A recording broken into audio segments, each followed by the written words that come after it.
سنخوض معاركنا معهم وسنمضي جموعا نردعهم ونعيد الحق المغتصب وبكل القوة ندفعهم وبكل القوة ندفعهم. بسم الله الرحمن الرحيم. الحمد لله كفى وسلام على عباده الذين اصطفى. أما بعد، أعوذ بالله من الشيطان الرجيم. بسم الله الرحمن الرحيم.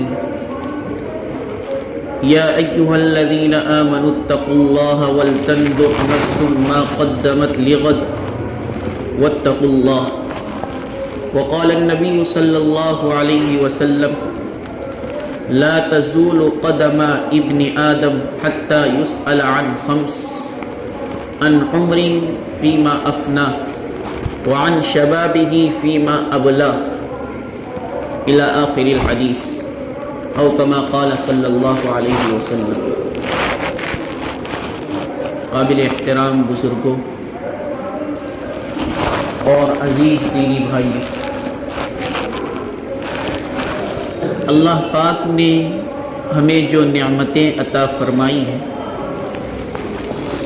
ان میں سے ایک عظیم الشان نعمت وقت ہے.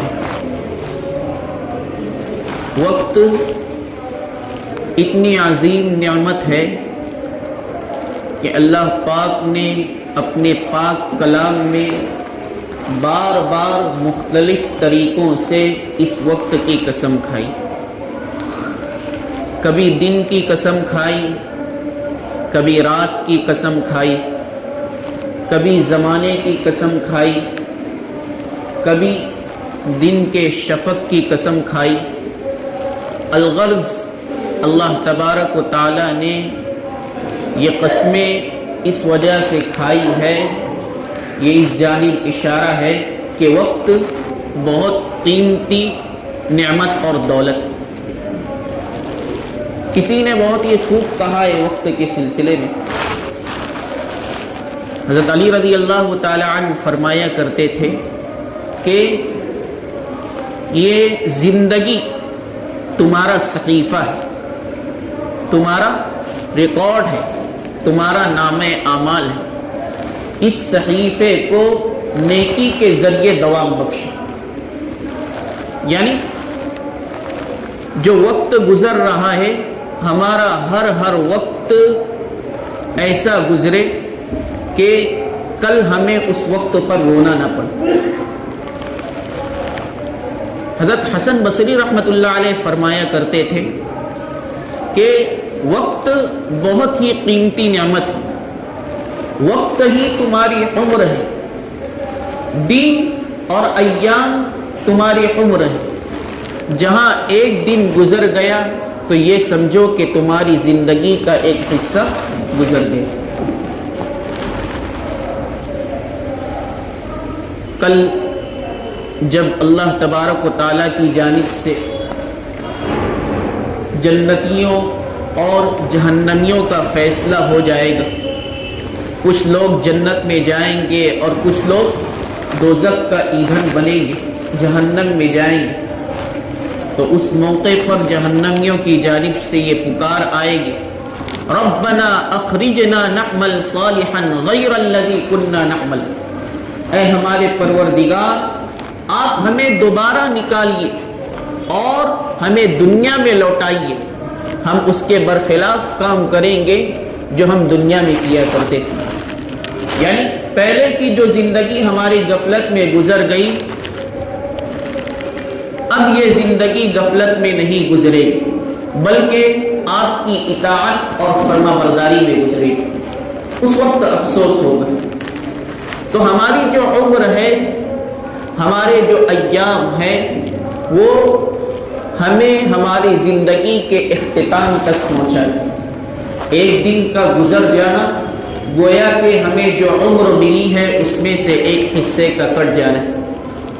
ایک حدیث میں آتا ہے کہ انسان کتنا جیے گا، کب تک دنیا میں رہے گا، اس کا فیصلہ جس وقت وہ اپنے ماں کے پیٹ میں ہوتا ہے اسی وقت ہو جاتا ہے. یعنی انسان کو اس کے اختتام کی خبر اس وقت دے دی جاتی ہے جبکہ اس کا دنیا میں افتتاح بھی نہیں ہوا، آغاز بھی نہیں، وہ دنیا میں آیا نہیں ہے، اس سے پہلے ہی یہ بات لکھ دی جاتی ہے کہ یہ انسان اتنے وقت رہے گا اس دنیا میں۔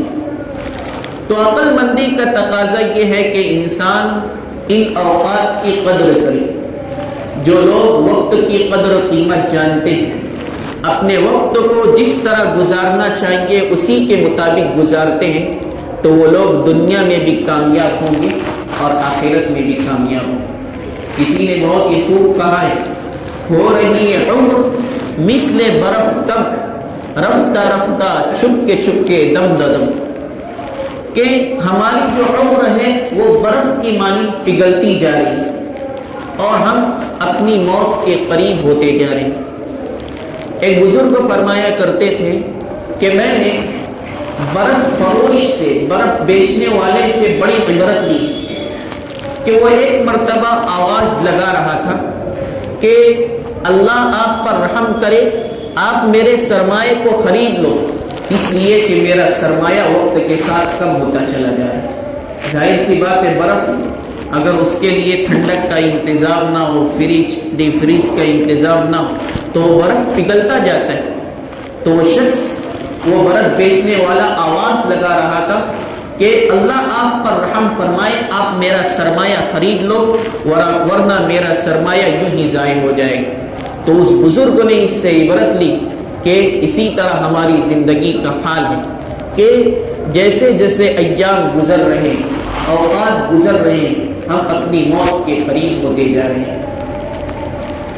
فرمایا گیا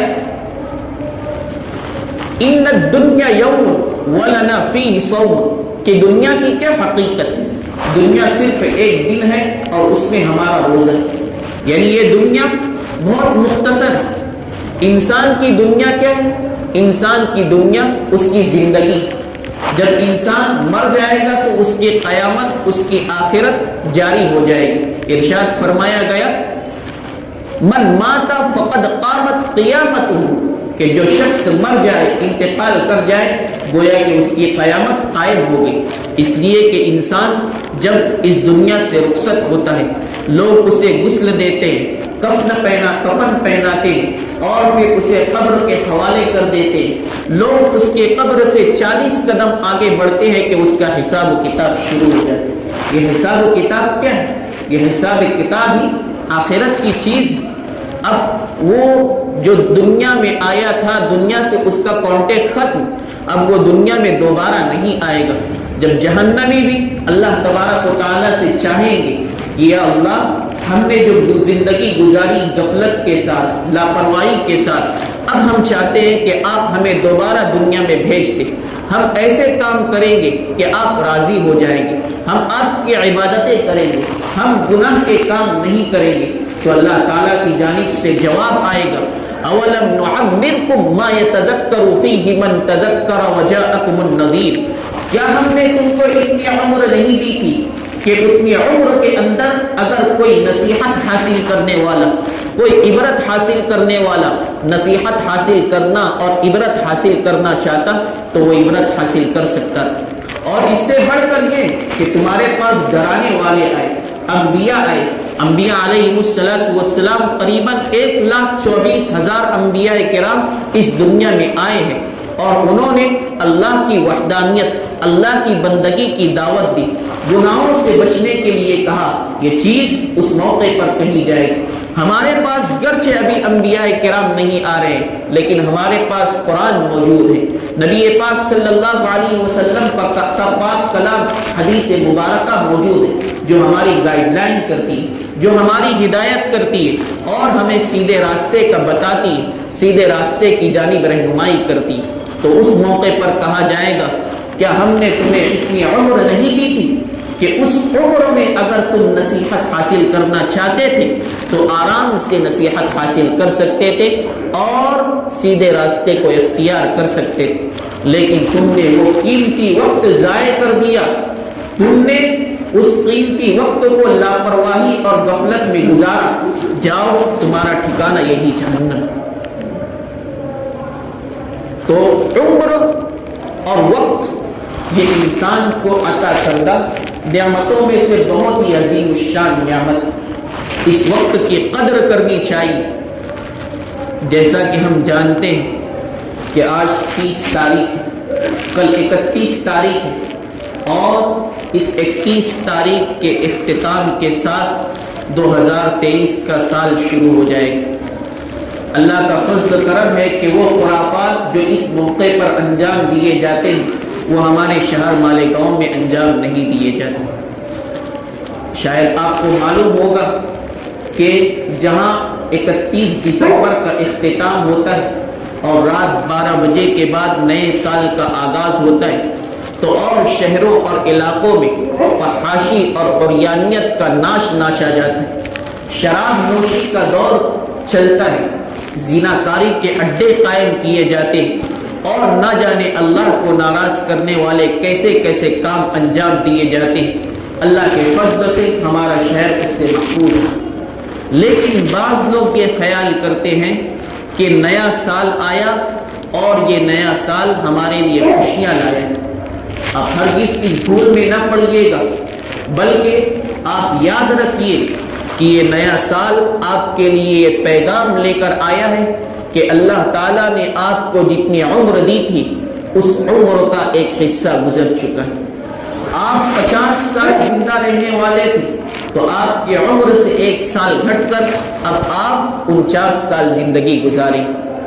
ہم اس بات کو دیکھتے ہیں، مشاہدہ کرتے ہیں کہ کوئی دودھ بیچنے والا، اس کا بھی ایک گوشوارہ ہوتا ہے، وہ کتنا نفع اٹھا رہا ہے، کتنا نقصان اس کو ہو رہا ہے، پورا حساب رکھتا ہے کہ میں نے کتنا دودھ لیا تھا اور اس کو کتنے نفع کے ساتھ بیچا ہے۔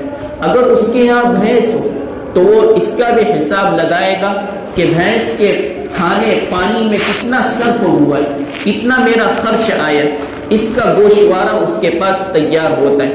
فیکٹری کا مالک، اس کے پاس گوشوارہ تیار ہوتا ہے۔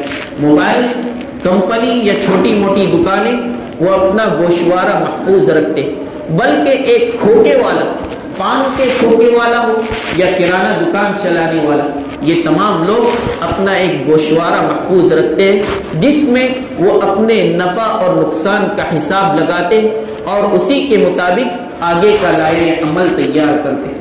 تو کیا ہم مسلمانوں نے یہ سمجھ رکھا ہے کہ اللہ پاک نے ہمیں جو زندگی دی، جو عمر 60-70 سالہ یا اس سے کم دی ہے، اللہ تعالیٰ نے اس کے لیے کوئی انتظام نہیں کیا ہو، اللہ تعالیٰ نے اس کے لیے بھی انتظام کیا ہے۔ اسی لیے قرآن پاک میں فرمایا گیا وَإِنَّ عَلَيْكُمْ لَحَافِظِينَ کِرَامًا کاتبین، کہ اللہ تعالیٰ نے تم پر کرامن کاتبین کو مقرر کر دیا، 2 فرشتے ہر انسان کے کندھے پر سوار، دائیں جانب نیکی لکھنے والا فرشتہ، بائیں جانب برائیاں لکھنے والا فرشتہ۔ دائیں جانب کا فرشتہ جب ہم کوئی نیک کام انجام دیتے اس کو گوشوارے میں محفوظ کر لیتا ہے، جب ہم کوئی برائی کرتے تو بائیں جانب کا فرشتہ اس کو بھی لکھ لیتا ہے۔ تو جب ہم ہمارا گوشوارہ تیار کرتے، اپنا حساب کتاب صاف رکھتے، تو کیا اللہ تعالیٰ نے ہمیں یہ جو جسم دیا ہے، ہمیں یہ جو جان دی ہے، جو زندگی دی ہے، وہ یوں ہی دے دی اور یوں ہی ہم اس دنیا میں آئے اور چلے جائیں؟ نہیں، ہرگز نہیں۔ یہ سوچ اگر ہماری ہو تو ہماری سوچ بہت غلط ہے۔ ہم اس بات کی کوشش کریں کہ 2022 کے اندر اور پچھلی زندگی میں مجھ سے جو کچھ غفلت ہوئی، اب آئندہ زندگی میں میں اپنی غفلت کو سدھارنے کی کوشش کروں گا، اپنی غلطیوں کو سدھارنے کی کوشش کروں گا۔ ہم اس دنیا میں آئے ہیں، اللہ تبارک و تعالیٰ ایک نظام کے تحت ہمیں چلا رہا ہے۔ اللہ تعالیٰ نے ماں کے پیٹ میں 9 مہینے تک ہمیں پالا پوسا، وہیں غذا کا انتظام ہوتا رہا۔ 9 مہینے کے بعد ماں کے پیٹ سے نکلے، بچپن، لڑکپن، جوانی، شباب، ادھیڑ عمر، اس کے بعد بڑھاپا، اور بڑھاپے کے بعد پھر قبر کے حوالے ہمیں ہونا ہے۔ تو ہم یہ کیوں نہیں سوچتے کہ ہماری زندگی اس کا حساب کتاب ہونا ہے؟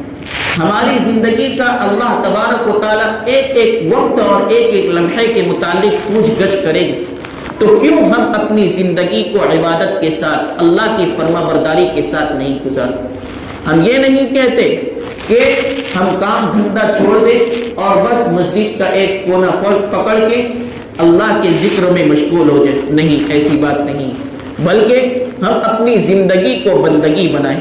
ہم نے اب تک نمازیں یوں ہی پڑھی، کتنے ہی بوڑھے ہو جاتے ہیں لیکن ان کی نماز صحیح نہیں ہوتی، وہ ایسے ہی اپنی نماز پڑھتے چلے جا رہے ہیں۔ قرآن پاک میں آتا فویل للمصلین الذین هم عن صلاتهم ساہون، کہ ہلاکت ہو ان نمازیوں کے لیے جو اپنی نماز میں غفلت برتتے۔ کتنے نمازی ایسے ہوتے جن کا رکوع صحیح نہیں، جن کا سجدہ صحیح نہیں، جو نماز میں کیا پڑھنا ہے وہ نہیں معلوم۔ کتنے ہمارے دوست احباب بھائی ہیں جنہیں ایک سورت سے زیادہ یاد نہیں، حالانکہ اگر ہم نفل نماز پڑھ رہے ہیں، سنت نماز پڑھ رہے ہیں، 4 رکعت والی سنت ہے تو 4 رکعت میں ہمیں قرات کرنا ضروری۔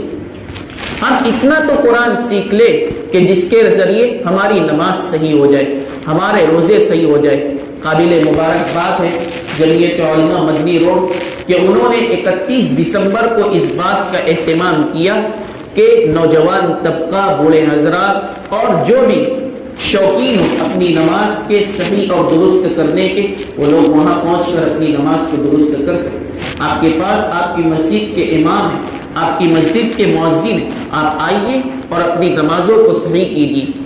ہم نماز میں جو حاضر ہوتے ہیں کس کے سامنے حاضر ہوتے ہیں؟ ہم کھڑے ہوتے ہیں اللہ کی بارگاہ میں، اللہ کے حضور ہم اپنی حاضری دیتے۔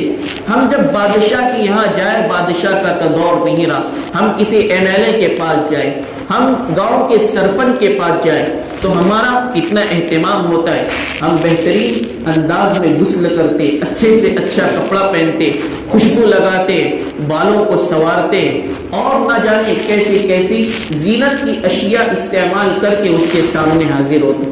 لیکن جہاں کہیں ہم اللہ کی بارگاہ میں حاضر ہونے آتے ہیں تو وہی گندے سندے کپڑے اور نہ جانے کیسے اللہ کی بارگاہ میں حاضری دیتے، اور ہماری نمازوں کا کوئی ٹھکانہ نہیں، ہمارے سجدے صحیح نہیں، ہمارے رکوع صحیح نہیں، ہمارے قرآن پڑھنے کا انداز صحیح نہیں۔ ہم کوشش کریں اس بات کی کہ یہ جو 2023 کا سال آنے والا ہے اس کو میں خوشگوار گزاروں، ایسے گزاروں کہ اب تک کی جو غفلت ہوئی ہے ان تمام غفلتوں کا کفارہ ہو جائے، وہ تمام غفلتیں اللہ تبارک و تعالی معاف کر دے۔ اب یہ 2023 کا سال جو میں شروع کروں گا قرآن اور حدیث کے مطابق، اللہ کے نبی صلی اللہ علیہ وسلم کے فرمان کے مطابق، سنت نبوی کی پیروی کے مطابق، لغویات سے الگ تھلگ ہو کر۔ یہ کب ہوگا؟ جب کہ ہم وقت کی قدر قیمت کو جانیں۔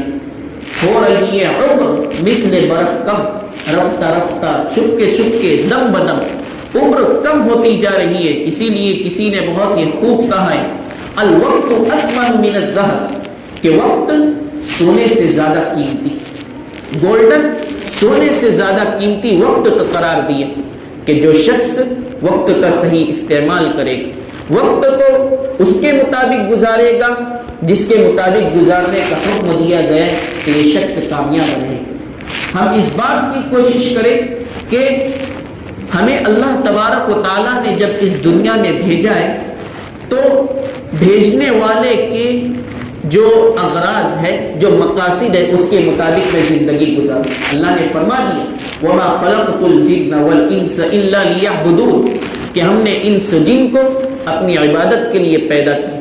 کوئی یہ نہیں کہتا کہ آپ پورا وقت عبادت میں لگا دیجیے، بلکہ آپ اپنے کام کو بھی عبادت بنا سکتے ہیں۔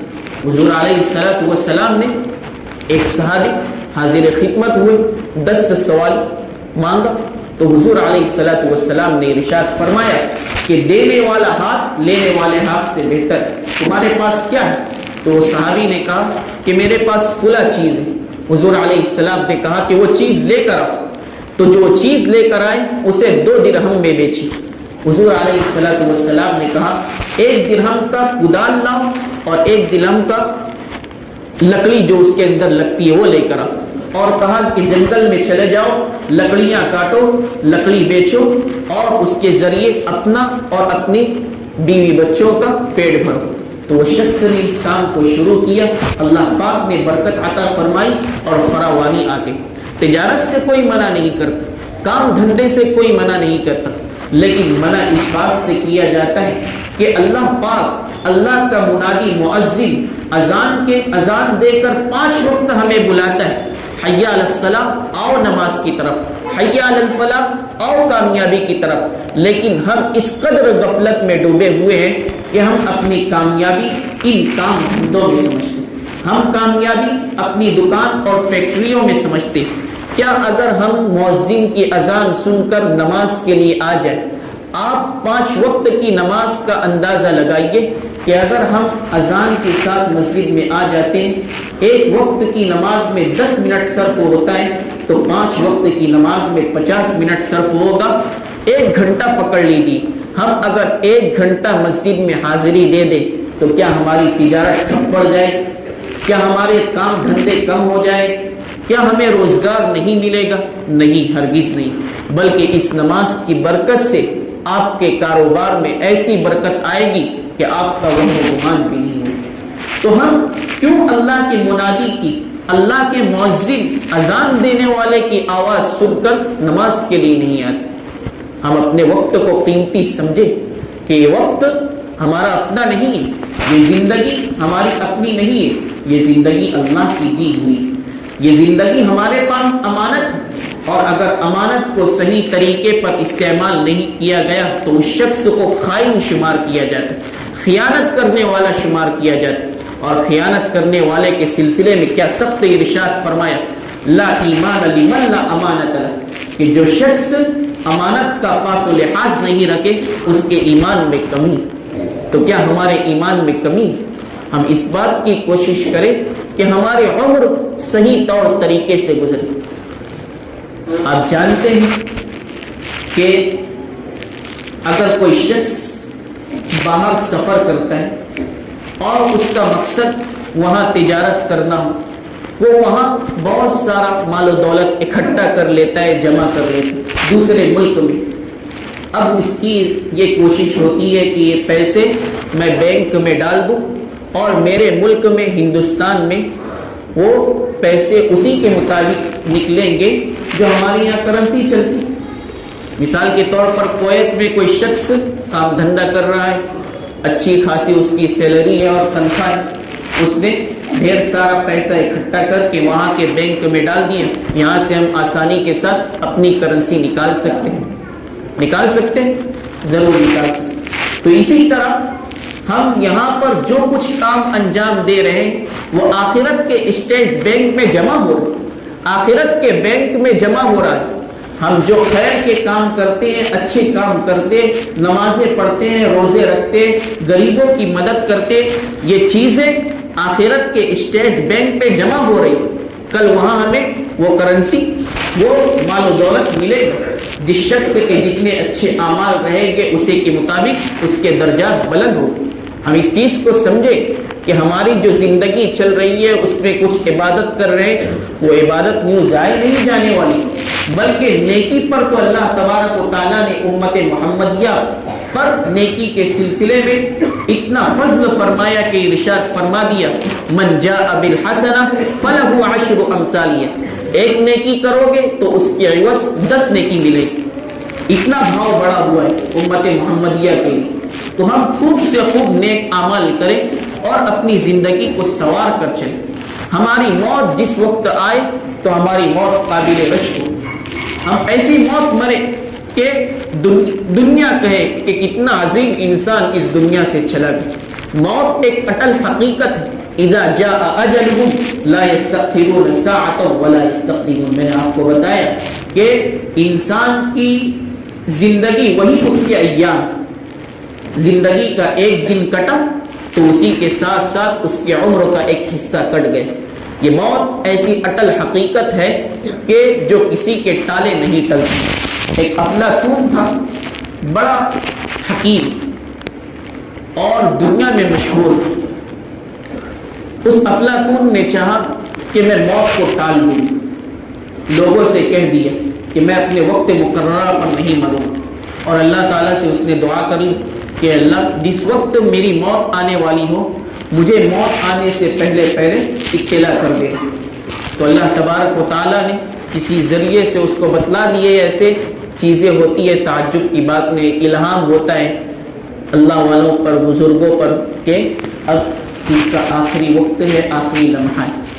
تو اللہ تبارک و تعالیٰ نے کسی ذریعے سے اس کو بتلا دیا کہ فلاں وقت پر تو اس دنیا سے رخصت ہونے والا. تو اس افلاطون نے یہ چاہا کہ اسی کے مثل اس جیسی بہت ساری مورتیاں بنا لی اور تمام مورتیوں کو کرسی پر بیٹھا کر رکھ دیا اور خود ایک کرسی پر بیٹھ گیا.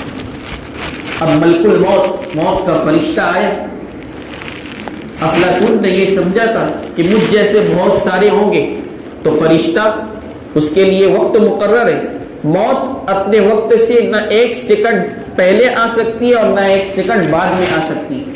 تو ملک الموت آئے گا، دیکھے گا یہاں تو بہت سارے افلاطون ہیں، اور وہ دیکھ کر چلا جائے گا کہ اس کی روح میں روح قبض کروں، میرا وقت چلا جائے گا اور میں بچ جاؤں گا اس طرح. ملک الموت آیا، وہ تو جانتے ہی ہیں کہ فلاں شخص افلاطون، لیکن اللہ کی جانب سے اس ملک الموت کو حکم تھا کہ اس کو آزمائش میں ڈال دینا. افلاطون، ملک الموت آتا ہے اور آ کر کہتا ہے کہ افلاطون، تو نے بہت اچھی کارکردگی کی ہے، بہت اچھا کام کیا ہے، لیکن ایک کسر چھوڑ دی. اب افلاطون کہ میں نے تو تمام چیزیں برابر بنائی ہیں، بالکل ناک، آنکھ، منہ، ہر عضو میری طرح بنایا مورتیوں کا. پھر یہ ملک الموت ایسا کیوں کہہ رہے ہیں؟ تو ملک الموت سے افلاطون نے پوچھ لیا کہ وہ کمی کیا ہے، مجھے بتاؤ. ملک الموت نے کہا کہ بس وہ کمی یہی ہے کہ تو بول سکتا ہے، یہ مورتیاں بول نہیں سکتی. چنانچہ ملک الموت فرشتہ اس کے پاس آتا ہے، افلاطون کے پاس اس کی روح کو قبض کر لیتا. تو موت آنی یقینی. ہم کتنے جنازوں کو کندھا دیتے اور قبر تک پہنچاتے. ہم یہ کیوں نہیں سوچتے کہ کل میں بھی مر جاؤں گا اور مجھے بھی اٹھانے والے، کندھا دینے والے ہوں گے، قبر کے حوالے کر دیں گے، پھر میرا دنیا سے کانٹیکٹ اور تعلق ختم ہو جائے. ہم ہزاروں جنازوں کو کندھا دیتے لیکن عبرت کیوں نہیں لیتے کہ ہمیں بھی ایک دن اس دنیا سے جانا ہے، ہمیں اللہ سے ملاقات کرنا ہے، ایک ایک وقت کا، ایک ایک لمحے کا حساب دینا ہے. اس لیے وقت کی قدر قیمت جانی، وقت کو صحیح استعمال کرے. ہماری عمر ایسی گزرے اور موت ایسی آئے کہ پوری دنیا رشک کرے. مولانا علی میاں ندوی رحمۃ اللہ علیہ، ان کا معمول تھا کہ ہر جمعہ کو 9 بجے اٹھتے، فجر کی نماز ادا کرنے کے بعد آرام فرماتے، 9 بجے اٹھتے، نوافل پڑھتے، اس کے بعد غسل فرما کر اپنے تمام خدام کے ساتھ سورہ کہف کی تلاوت فرماتے. وہ وقت بھی آ گیا، وہ دن بھی آ گیا جب اللہ پاک کو ان کو اپنے حضور بلانا.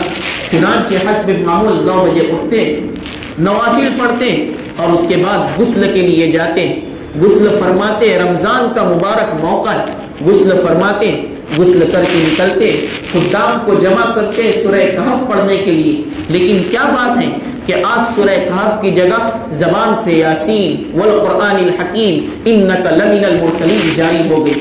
پھر اس آیت پر پہنچتے فبشرہ بمغفرۃ واجر کریم. اس آیت کا ترجمہ یہ ہے کہ آپ انہیں بشارت دے دیجئے مغفرت کی اور بڑے اجر کی. اس آیت کا پڑھنا تھا کہ حضرت یوں پیچھے کی طرف جھکتے جا رہے ہیں. خدام نے سمجھا کہ حضرت کو بے ہوشی طاری ہو رہی ہے. قریب آئے، دیکھا کہ حضرت کی روح پرواز کر گئی. آپ اندازہ لگائیے کہ کیسی موت ہے. رمضان المبارک ہے، غسل فرما لیے، یاسین کی تلاوت چل رہی ہے، آیت پر پہنچے، مغفرت اور بڑے اجر والی آیت پر پہنچتے ہیں اور انتقال فرماتے ہیں. کیا اس سے بڑھ کر بھی کوئی قابل رشک موت ہوگی؟ ہمیں بھی یہ موت اس وقت نصیب ہوگی جب کہ ہم اپنی زندگی کو نمازوں کے ساتھ لگائیں گے، قرآن کریم کی تلاوت کے ساتھ لگائیں گے، کچھ وقت اللہ کا ذکر کر لیں گے تو انشاءاللہ ہماری موت بھی ایسی موت ہوگی کہ لوگ فخر کریں گے. ان کی موت پر فخر کا یہ عالم کہ شیخ زکریا رحمۃ اللہ علیہ، جن کی ہم فضائل اعمال عصر کے بعد سنتے ہیں، وہ فرمایا کرتے تھے کہ میں اپنا شیخ علی میاں ندوی رحمۃ اللہ علیہ سے کانٹیکٹ اور تعلق کو یہ سمجھتا ہوں کہ اسی کے ذریعے اللہ میری مغفرت فرما دے.